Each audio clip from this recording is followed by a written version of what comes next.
अब शुरू होने जा रहा है देश का सबसे बड़ा मुकदमा, आपकी अदालत, रजत शर्मा के साथ।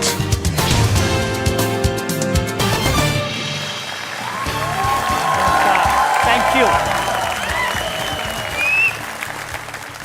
तो आपकी अदालत में आज हमारे मेहमान हैं एक ऐसी शख्सियत जो आजकल हर रोज हेडलाइंस बनाते हैं, एक ऐसे मिनिस्टर जो आजकल बड़े बड़े जजेस को दिल्ली की भाषा में कहूं तो हड़काते हैं, एक ऐसे व्यक्ति जो अपनी बातों से दूसरे लोगों को बहुत परेशान करते हैं। प्लीज वेलकम भारत के कानून मंत्री किरण रिजिजू।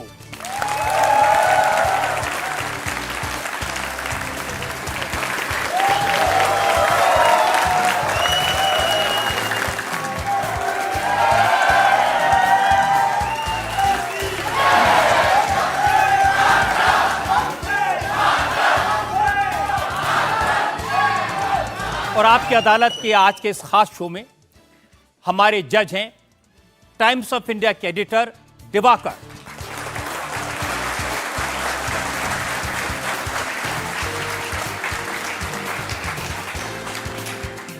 और इससे पहले कि हम सवाल पूछना शुरू करें भारत के कानून मंत्री से, आज के जज दिवाकर जी की इजाजत चाहेंगे आज की कार्रवाई शुरू करने के लिए। कार्रवाई शुरू की जाए। और इससे पहले कि मैं पहला इल्जाम लगाऊं किरण रिजिजू पर, हम सिलसिला शुरू करें। एक नजर डालेंगे भारत के कानून मंत्री किरण रिजिजू के पॉलिटिकल करियर पर। भारत के लॉ मिनिस्टर किरण रिजिजू आजकल चर्चा में हैं सुप्रीम कोर्ट को लेकर अपने बयानों के कारण। किरण रिजिजू ऐसे गांव से आते हैं जहां न बिजली थी न सड़क। चीन के बॉर्डर पर अरुणाचल के नाखू गांव के रहने वाले किरण रिजिजू कॉलेज के दिनों में बेस्ट एथलीट थे। आजकल भी इनकी फिटनेस की काफी चर्चा होती है। किरण रिजिजू कभी फुटबॉल के मैदान में दिखाई देते हैं, कभी बैडमिंटन खेलते हुए, तो कभी करतब दिखाते हुए। किरण रिजिजू मोदी सरकार में स्पोर्ट्स मिनिस्टर के तौर पर काफी पॉपुलर हुए। My dream is to see India come back with that glory which we have lost. आज भी प्लेयर्स कहते हैं कि किरण रिजिजू ने देश के स्पोर्ट्स कल्चर को बदल दिया। उनके रहते हमारे खिलाड़ियों ने ज्यादा मेडल जीते। किरण रिजिजू 5 साल तक स्टेट होम मिनिस्टर भी रहे। वो ज्यादातर मुश्किल इलाकों में जवानों के साथ दिखाई देते थे। कभी कभी वो फाइटर जेट उड़ाते भी नजर आए। किरण रिजिजू डिजिटल मीडिया पर भी पूरी तरह एक्टिव हैं।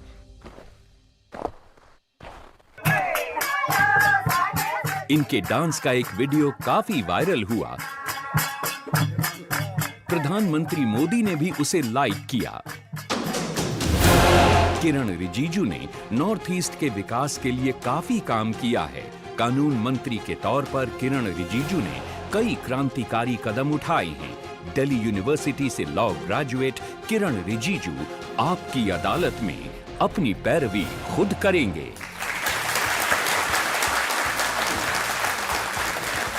तो आइए शुरू करते हैं आज का मुकदमा।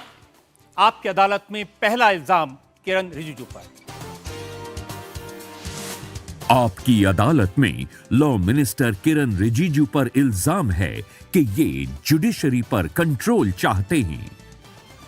किरण जी, पिछले कुछ दिन से आपकी बातों से पूरी जुडिशरी में तूफान मचा हुआ है। सारे जजेस, बड़े बड़े वकील ये कहते हैं कि ये कौन आ गया। वो कहते हैं बुल इन चाइना शॉप।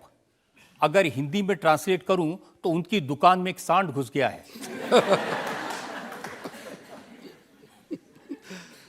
ऐसा है, मुझे जो संवैधानिक अधिकार दिया है और दायित्व हैं मैं वही निभा रहा हूँ। और सरकार और जुडिशरी के बीच में एक ब्रिज का काम लॉ मिनिस्टर करते हैं। मैं ऐसा बातें कभी नहीं कहता हूँ जो अब संवैधानिक है। इसको कुछ लोग गलत तरीके से पेश करते हैं और गलत तरीके से कुछ न्यूज़ में भी दिखा देते हैं, तो कुछ लोगों को बोलने का मौका मिलता है। लेकिन आप देख देखिए, लीजिए, वो मैं जो गलत बात वो नहीं कहते बोलता हैं हूँ। कि पहले जो भी लॉ मिनिस्टर हुए, राम जेठमलानी, अरुण जेटली, रविशंकर प्रसाद, कपिल सिब्बल, अशोक सेन, बड़े बड़े, ये सब लोग प्रैक्टिसिंग लॉयर थे। आप अंबेडकर साहब का नाम भूल गए हैं। हाँ, बाबा साहब अम्बेडकर।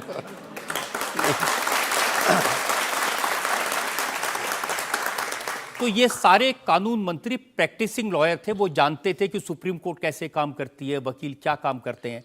वो ये कहते हैं इनको कुछ पता है नहीं, ये दूल्हा है जो घोड़ी नहीं चढ़ा कभी।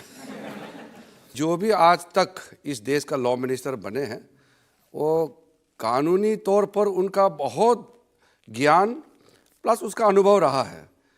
तो कुछ लोगों को ये तकलीफ ज़रूर हो रहे हैं कि एक नया आदमी जिसको लॉ के बारे में ज़्यादा पता नहीं है, लेकिन अब वो लॉ के बारे में बात करते हैं। ये सब नहीं कहते हैं। जजेस में भी 99% जजेस मेरे पक्ष में ही सोचते हैं, मुझे मालूम है।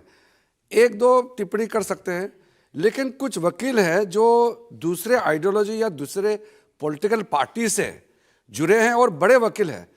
तकलीफ उनको ज़्यादा है कि वो तो मैं कहते हैं लॉ कि मिनिस्टर भाई बन गया। एक गांव से आया, ऐसा गांव ना बिजली ना पानी, एक ट्राइबल एरिया से आया, अब हमें बताएगा कानून क्या होता है।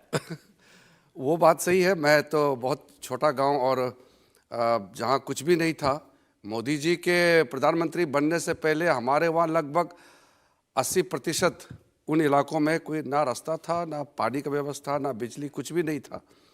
वहाँ से मैं आया हूँ, तो इसलिए उनको लगता है कि मैं जो कह रहा हूँ वो उसको गला नहीं उतरते हैं, और वो सोचते हैं कि वो सालों साल 50 साल 60 साल से कानूनी पढ़ाई करके वो देश की अदालत में काम कर रहे हैं, और नया आदमी इतने दूर दराज से आकर के सरकार के पक्ष में बात करते हैं। तो ये उनके सोच में प्रॉब्लम है। इसलिए कुछ लोग कहते हैं, संसद में 2-3 सीनियर एमपीज और कांग्रेस के भूतपूर्व मंत्री लोगों ने कहा है कि लॉ मिनिस्टर नया है, उसको कुछ पता नहीं है।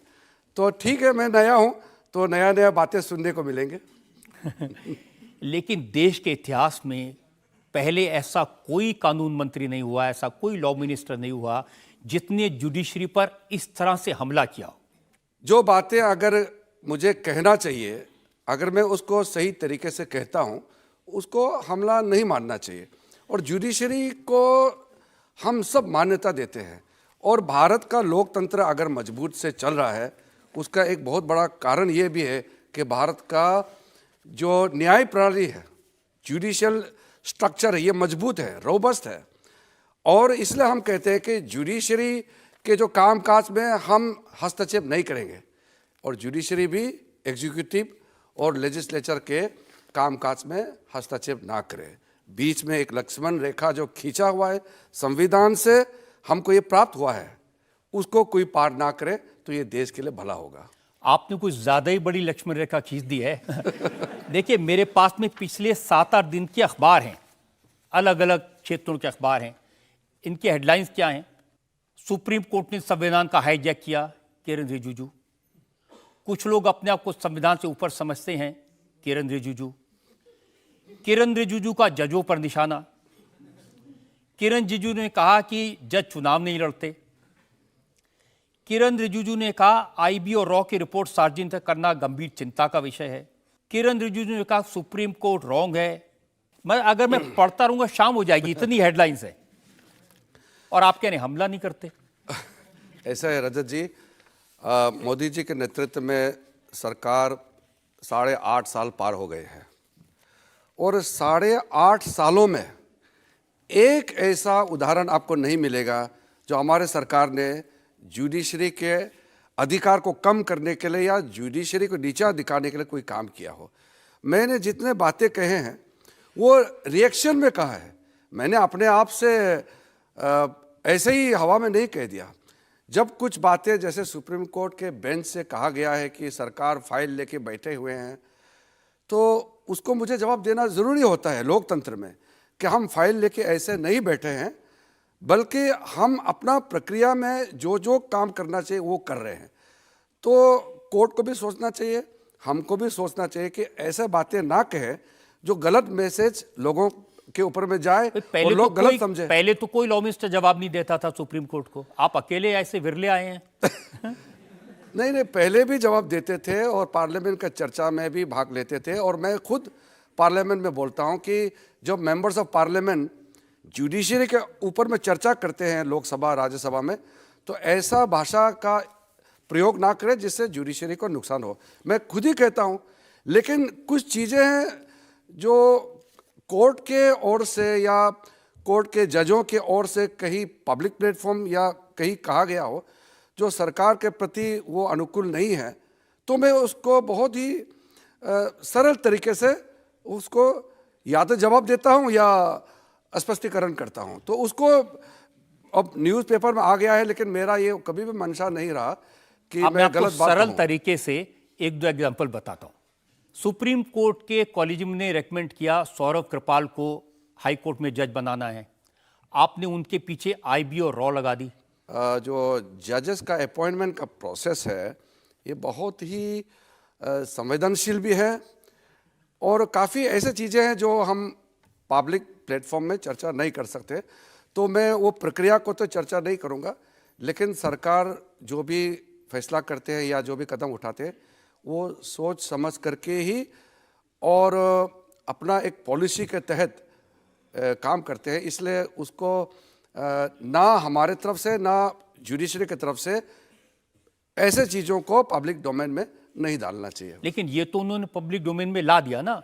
उन्होंने कहा कि सरकार सौरभ कृपाल को इसलिए जज अपॉइंट नहीं कर रही है क्योंकि वो सेम सेक्स के सपोर्टर हैं, और फिर ये भी कहा कि उनका जो बॉयफ्रेंड है, उनका जो साथी है, पार्टनर है, वो एक स्विस सिटीजन है, इसलिए उनको जज नहीं बनाएंगे। ये सब बातें सुप्रीम कोर्ट के कॉलेजियम ने पब्लिक डोमेन में लाए हैं।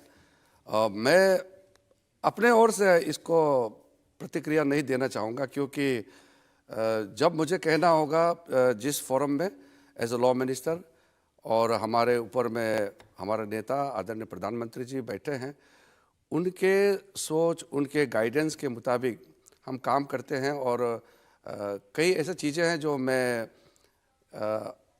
आपके अदालत में आया हूं, मुझे अच्छा लग रहा है, लेकिन मैं उन बातों को कह नहीं पाऊंगा। लेकिन आपने तो कहा है ना कि जजेस को आईबी रॉ की रिपोर्ट पब्लिक नहीं करनी चाहिए थी, और वो ये कहते हैं तो ट्रांसपेरेंसी है, इसमें क्या प्रॉब्लम है? ट्रांसपेरेंसी का पैमाना अलग अलग होते हैं। अब देश हित में कोई ऐसे चीज़ें हैं जो अगर लोगों के सामने में नहीं बताना चाहिए तो वो नहीं बताना है, और लोगों के हित में जो चीज़ बताना चाहिए उसको छुपाना नहीं चाहिए। वो चीज़ क्लियर है, कौन सा चीज़ बताना है कौन सा नहीं बताना है। देखिए, आज आपकी अदालत में जनता भी है, मौका भी है, दस्तूर भी है, बता दीजिए। नहीं, हमारे यहाँ आपके अदालत में जितने लोग आए हैं, मैं ये बात कह सकता हूँ, बहुत क्लियरली मैं कह सकता हूँ कि वही मुझे कहेंगे कि जो देश हित में नहीं बताना चाहिए वो मत बताइए, वही कहेंगे मत बताइए। लेकिन जजेस को ये लगता है कि सरकार सुप्रीम कोर्ट में जजेस की अपॉइंटमेंट में इंटरफेयर करना चाहती है, अपनी पसंद के जज अपॉइंट करना चाहती है। देखिए, संविधान में तो बहुत साफ है कि जजेस का अपॉइंटमेंट 93 तक तो सरकार ही करते थे, और संविधान में भी वही लिखा है। मैं इस चर्चा में नहीं जाऊंगा, वो संविधान ने ही क्लियरली लिखा है, इसमें तो सब पढ़े लिखे लोग हैं। आप जो संविधान खोल के देख लीजिए कि जजेस का अपॉइंटमेंट कैसे करते हैं और कौन करना चाहिए। बाद में परिभाषा बदल दिया गया है 93 में, फिर सुप्रीम कोर्ट ने अपने हाथों में ले लिया और कॉलेजियम बनाया। हाई कोर्ट जजेस के लिए 3 मेंबर और सुप्रीम कोर्ट के लिए 3 मेंबर, और हाई कोर्ट में वहाँ से नाम भेजने के लिए 3 मेंबर कॉलेजियम। 93 में इसका पहला शुरुआत हुआ और 98 में इसका विस्तार हुआ। व्यवस्था कोर्ट ऑर्डर से बदल दिया गया था। अब उस पर मैं क्या कहना है कि ये तो देश के लोगों को ही कहना है कि नहीं, अब प्रॉब्लम तब होती है जब आप कहते हैं कि जज चुनाव नहीं लड़ते, तो उनकी अकाउंटेबिलिटी होनी चाहिए। ठीक है, चुनाव नहीं लड़ना है, वो तो संविधान में लिखा हुआ है कि जजों को चुनाव नहीं लड़ना है और अपॉइंटमेंट के माध्यम से वो जज बनते हैं। कई लोगों का कहना है कि कहीं ना कहीं अकाउंटेबिलिटी होना चाहिए, क्योंकि लोकतंत्र है और लोकतंत्र में कोई राजा तो नहीं होता है जिस पे सवाल नहीं उठा सकते हैं। लोकतंत्र में मैं आपको रजत जी क्लियरली बताना चाहता हूं कि लोकतंत्र में मालिक जनता होता है और संविधान हमारा सबसे एक ऐसा किताब है जिसको सबको मानना चाहिए। ये पवित्र किताब है। मैंने कहा कि जजों का चुनाव तो होता नहीं है, लेकिन जजेस भी ये सोचे कि उसका काम काज अच्छा हो ताकि जनता देख रहा है। मैंने इस संदर्भ में कहा था।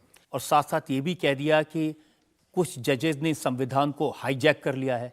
ये मैं जब लॉ मिनिस्टर नहीं बने उससे पहले भी ये चर्चा हुई थी, और जब मैं मंत्री नहीं बने, मैं ऑपोजिशन एमपी थे, तब भी मैं ये बात सुनते थे कि कोर्ट ने, सुप्रीम कोर्ट ने कई पार्लियामेंट का पावर को अपने हाथ में ले लिया।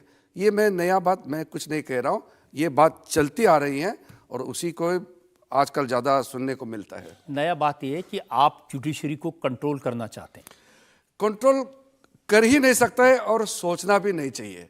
इसलिए मैंने आपको कहा ना, मोदी जी ने 8.5 साल में जुडिशरी के लिए जो काम किया है, जजेस का फैसिलिटी को बढ़ाया है, कोर्ट रूम्स बनाने के लिए, लॉयर्स हॉल बनाने के लिए पैसे पहले मुश्किल से 1000-2000 करोड़ भी मुश्किल से मिलते थे, अगले 4.5 साल में खर्चा करने के लिए 9000 करोड़ नीचे के अदालतों में अलग अलग फैसिलिटी सेंटर बनाने के लिए इतना पैसा आवंटन भी कर चुका है।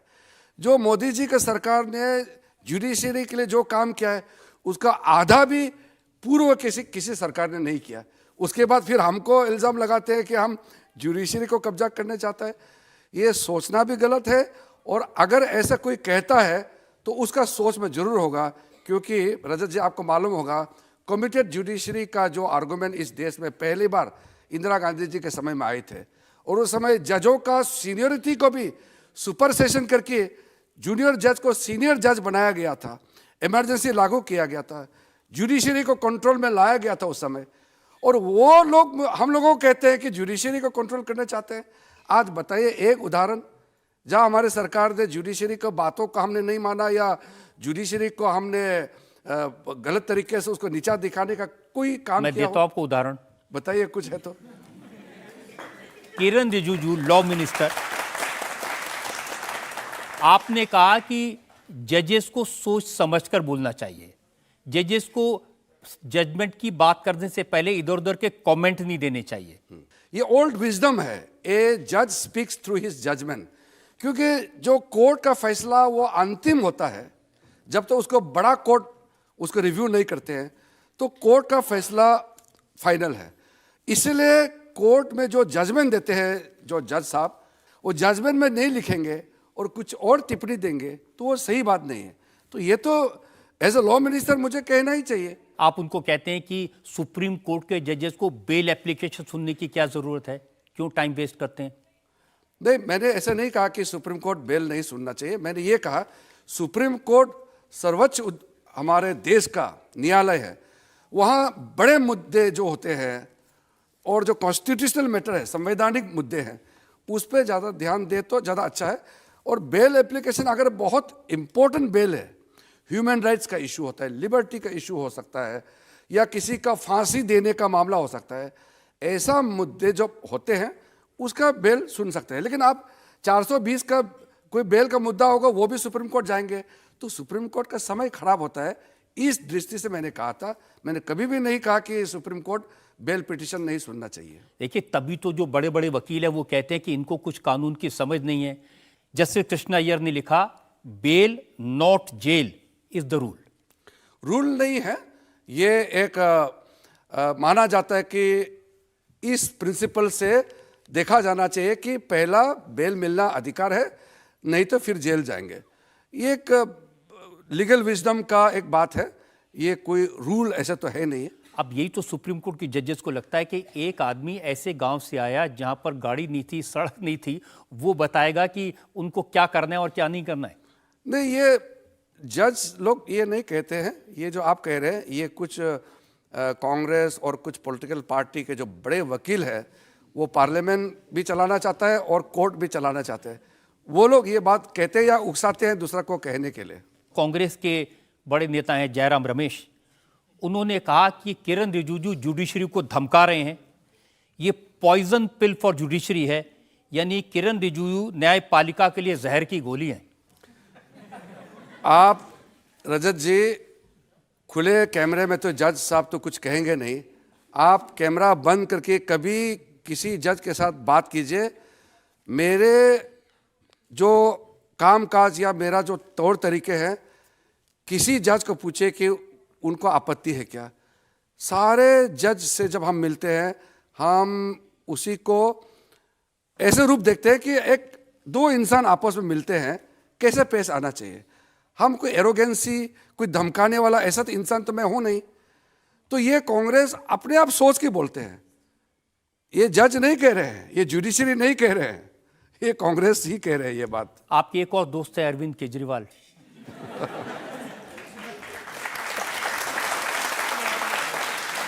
अरविंद केजरीवाल कह रहे थे कि बीजेपी ने सारे इंस्टीट्यूशन तो पहले ही कब्जा कर लिया, सीबीआई पे, ईडी पे, अब जुडिशरी पर भी, न्यायपालिका पर भी कब्जा करना चाहते हैं किरण रिजिजू। सबसे पहले तो आप अरविंद केजरीवाल जी का बात को सीरियस ना ले।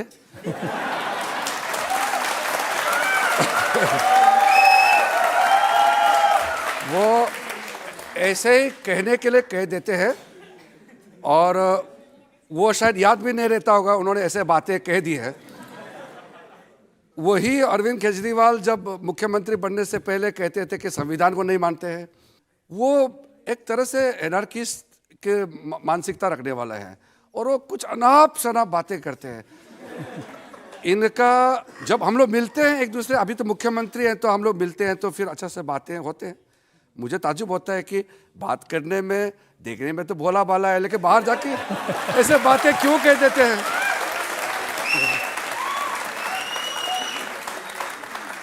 और राहुल गांधी राहुल गांधी भी ये कहते हैं कि आप जुडिशरी पर कब्जा कर रहे हैं, आप जुडिशरी को कंट्रोल करना चाहते हैं और जुडिशरी आपके फेवर में सारे फैसले देती है। मैं आपको एक बात बता सकता हूं, उसको जो चिट लिख के देते हैं, जो बातें कहने के लिए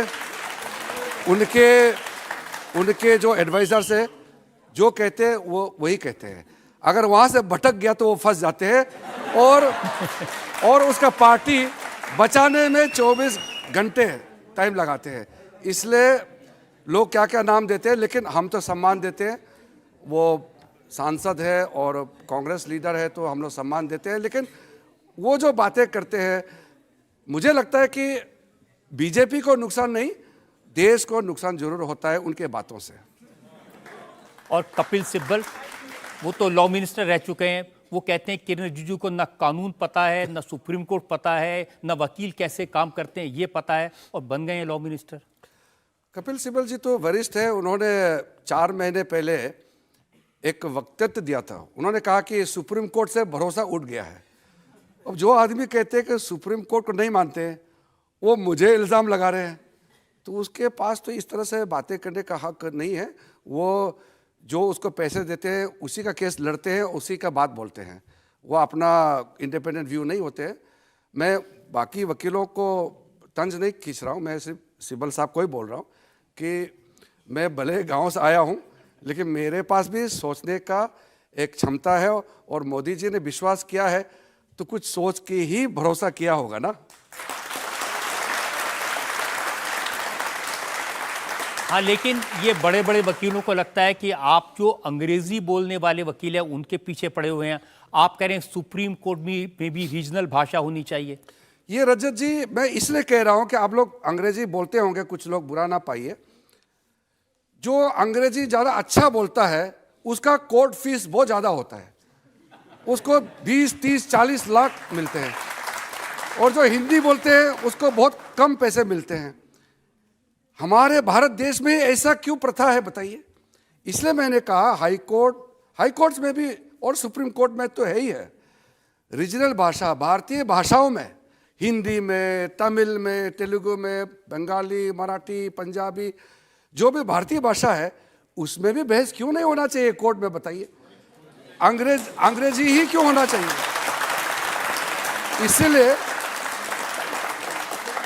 इसलिए आदरणीय प्रधानमंत्री मोदी जी ने 2015 में एक मंत्र दिया कि भारतीय भाषा को भारतीय कोर्ट्स में कैसे आगे ले जाना चाहिए, उसको सोचा जाए। तो एक कमेटी बना, जस्टिस बोबडे साहब जो फॉर्मर चीफ जस्टिस है भारत के, उनके नेतृत्व में कमेटी बने हैं, मेरे से बातचीत हुए हैं और इसको हम लोग एक वोकैबुलरी का एक वो बना रहे हैं, एक बैंक डाटा बैंक भी बना रहे हैं और भारतीय भाषाओं में जो मेन जो पॉइंट्स है या जो मेन वर्ड है जो कॉमन कैसे इस्तेमाल करना चाहिए उसका भी चिन्हित किया जा रहा है। और आगे जा कर के हम लोग का ये मानना है कि सुप्रीम कोर्ट भी इस बात को एग्री करते हैं। अभी चीफ जस्टिस DY चंद्रचूड़ साहब ने भी मुझसे बात किया और जितने पुराने जजमेंट हैं सुप्रीम कोर्ट के अलग अलग भाषाओं में ट्रांसलेशन करके पब्लिक के लिए अवेलेबल कर रहे हैं और धीरे धीरे हम ट्रांसलेशन का व्यवस्था भी करेंगे। कोविड के समय में भी आप देखा होगा कोर्ट चलता रहा, क्यों? क्योंकि वो जो टेक्नोलॉजी का, ऑनलाइन प्रोसेस का, वीडियो कॉन्फ्रेंसिंग का, जो डिजिटल इंडिया का कैंपेन है मोदी जी ने जो चलाया, उसी का तहत हमारे कोर्ट्स को मजबूत किया, तभी तो कोविड के समय में भी भारतीय कोर्ट कंटिन्यूसली चलता रहा। देखिए, बड़े बड़े वकील ये कहते हैं कि किरण रिजिजू ने तो प्रैक्टिस की नहीं, इन्होंने तो पैसा कमाया नहीं, अब हमारे पेट पे लात मार रहे हैं। नहीं, मैं तो ये चाहता हूं कि देश जैसे आगे बढ़ रहे हैं, आर्थिक महाशक्ति बन रहे हैं, बन भी गई है एक दृष्टि से, तो उसमें काम बढ़ेगा और केसेस ज़्यादा आएंगे और ज़्यादा मैटर जुडिशियल रिव्यू के लिए आएंगे, तो उतने ही वकीलों को मौका मिलेगा। तो वकीलों को ज़्यादा काम मिलना चाहिए, ये मेरा मत है। मैं इसका खिलाफ हूँ कि सारा काम कुछ एडवोकेट का पास जाए, ये मैं विरोध करता हूँ। इसलिए मैंने कहा कि जो सीनियर लॉयर्स है वो अपना केसेस को जूनियर्स को भी बांटना चाहिए। कोविड के समय में कोई एक जज एक दिन में 2 करोड़ 3 करोड़ तक भी कमाया है, एक दिन में। एक लॉयर, जज नहीं, एक लॉयर, मैं जज के बात नहीं कर रहा हूँ, जजेस के बारे में कहना नहीं चाहिए। एक लॉयर इतना कमाते हैं और कई ऐसे लॉयर है जिसको दिन में 10 रुपया भी नहीं मिलता है, ये ठीक नहीं है। इसलिए हमने कहा कि सब जो स्पेशली जो छोटे छोटे नए जूनियर लॉयर्स है उनको मौका मिलना चाहिए। तो भारतीय भाषाओं में अगर चर्चा होगा कोर्ट में तो काम सबको मिलेगा। जनता में सवाल पूछना चाहते हैं लॉ मिनिस्टर से रिलेटेड। सर, अभी तक क्या रीज़न रहा है कि इतने सारे केसेस पेंडिंग हैं और बेटर सोल्यूशन क्या हो सकता है कि आगे फ्यूचर में ये केसेस पेंडिंग ना रहें और जल्द से जल्द सॉल्व हो सके? लगभग 4 करोड़ 90 लाख के आसपास इस वक्त हमारे पेंडिंग केसेस है। इसको कम करने के लिए कई कदम उठाए गए हैं। सबसे पहले तो टेक्नोलॉजी के माध्यम से इतने जो केसेस है उसको तुरंत कैसे हल किया जाए वो रास्ता ढूंढ रहा है। इन्वेस्टिगेशन एजेंसी होते हैं, पुलिस होते हैं, वकीलों का टाइम होता है, केसेस को बंचिंग करना पड़ता है, तब जाके डेट मिलता है, फिर हियरिंग होता है, डिस्पोज करता है, प्रक्रिया लंबा है। दूसरा ये कि हम अल्टरनेटिव रास्ता भी देख रहे हैं। कई ऐसे केसेस है जो कोर्ट में नहीं जाने से भी मीडिएशन के माध्यम से भी सुलझाया जा सकता है। अल्टरनेटिव डिस्प्यूट रेजोल्यूशन मैकेनिज्म का जो हमने शुरुआत की है, आर्बिट्रेशन हो, कॉन्सिलेशन हो। गाँव में कुछ चीज़ें होते हैं वो फैमिली मैटर है, वो कम्युनिटी लेवल में मीडिएशन करके सॉल्व कर सकते हैं, कोर्ट जाने का क्या ज़रूरत है। तो इस तरीके से कई हमने रास्ता खोजे हैं और कोर्ट के जो अलग अलग स्तर में supreme court, high court, lower judiciary हम बातचीत करते हैं। और मेरा ये मानना है जिस तरीके से प्रधानमंत्री जी सपोर्ट दे रहे हैं और जुडिशरी भी प्रोएक्टिव है, हम तालमेल करके ये जो पेंडेंसी है इसको हम कम जरूर करेंगे। लेकिन आप एक बात समझ लीजिए, आजकल अगर एक जज एक दिन में 100 केस डिस्पोज करते हैं, 200 केस नहीं आ जाते हैं, तो केसेस डिस्पोजल फास्ट हो रहे हैं, लेकिन रजिस्ट्रेशन नया केस उसका दोगुना स्पीड से आ रहे हैं, इसलिए पेंडेंसी बढ़ रहे हैं। लेकिन डिस्पोजल का रेट बहुत फास्ट हो गया, लेकिन इतना ही काफ़ी नहीं है, हमको बहुत और तेजी से आगे और कदम उठाना। ज़्यादा प्रॉब्लम होती है जब केस अर्जेंट होते हैं, जनता कहते हैं तारीख पे तारीख, तारीख पे तारीख, तारीख पे तारीख। इस तारीख को कम करने के लिए चीफ जस्टिस ऑफ इंडिया हम लोगों के बीच में कई लेवल में बातें हुए हैं। जितना जल्दी हो सके डेट जल्दी देना चाहिए और हियरिंग जल्दी हो, इसलिए तो कोई डिले ना करे। कभी कभी क्या है ना, वकील खुद ही डेट ले लेते हैं कि इसको अगले बार हियरिंग किया जाए। मैं कोई एस्पर्शन नहीं कर रहा हूँ, लेकिन कभी कभी मटेरियल सपोर्ट नहीं मिलते हैं, कभी कभी इन्वेस्टिगेशन कहते हैं कि मैंने अपना चार्जशीट तैयार नहीं किया, या बहुत कारण होते हैं। कभी कभी विटनेस नहीं आते हैं, विटनेस को ढूंढना पड़ता है, तो विटनेस नहीं आते तो केस फिर पोस्टपोन हो जाते हैं, अगले डेट में चले जाते हैं। कई बातें हैं, कई कारण है। ये सारा जो इसको एक सूत्र में बांध करके सॉल्यूशन निकल सकता है। यहां सॉल्व करेंगे एक चीज को, दूसरे चीज को हम नहीं देखेंगे, फिर बात तो वही फंस जाएंगे। एक दूसरी चीज आपने दिखाई थी जजेस को, आपने कहा था कि सुप्रीम कोर्ट, हाई कोर्ट में छुट्टियां बहुत होती हैं, जज छुट्टियां बहुत सी लेते हैं। कोर्ट में वो बात सही है कि छुट्टियां होती हैं। उनको पसंद नहीं आई ये बात? नहीं नहीं, ये मैंने कहा। रजत जी, आपको मैं फिर से क्लियर करना चाहता हूं हमारे जनताओं के सामने में, जुडिशरी जो कोर्ट्स के जजेस बहुत छुट्टी लेते हैं और वेकेशन जाते हैं, ये मैंने नहीं कहा। ये सवाल आया था राज्यसभा में, कांग्रेस के एमपी ने सवाल किया कि जजेस इतने लंबे लंबे छुट्टी में क्यों जाते हैं। तो मैंने कहा ये प्रथा है, व्यवस्था बनाया हुआ है। और एक बात आपको मैं ये कहना चाहता हूँ, हम लोग एक जज कितना मेहनत करते हैं वो हम लोग देखता नहीं है। मैं सच आपको कहता हूँ, भारत के एक जज जितना मेहनत करता है, दुनिया में कोई जज इतना मेहनत नहीं करते। बाकी देशों में, अमेरिका देशों में एक जज एक दिन में एक केस देखते हैं, हमारे एक जज 100 केस देखते हैं। 50-60 केसेस तो मिनिमम होते हैं। तो हमारे जजों के ऊपर भी बहुत प्रेशर है। छुट्टियां जरूरत होता है क्योंकि उनको भी थोड़ा सा रिलैक्स करना होता है ना। 24 घंटे काम करके अगर नहीं सोएंगे तो कोलैप्स हो सकते हैं। आदमी का एक लिमिटेशन होता है काम करने का। मैं कितना लंबा छुट्टी होना चाहिए मैं नहीं कह रहा हूँ, थोड़ा सा जो एक ब्रेक तो बनता है जजों के लिए। इंडिया टीवी हर वक्त हर जगह डाउनलोड करने के लिए सर्च करें India TV news Google play store या ऐप स्टोर पर।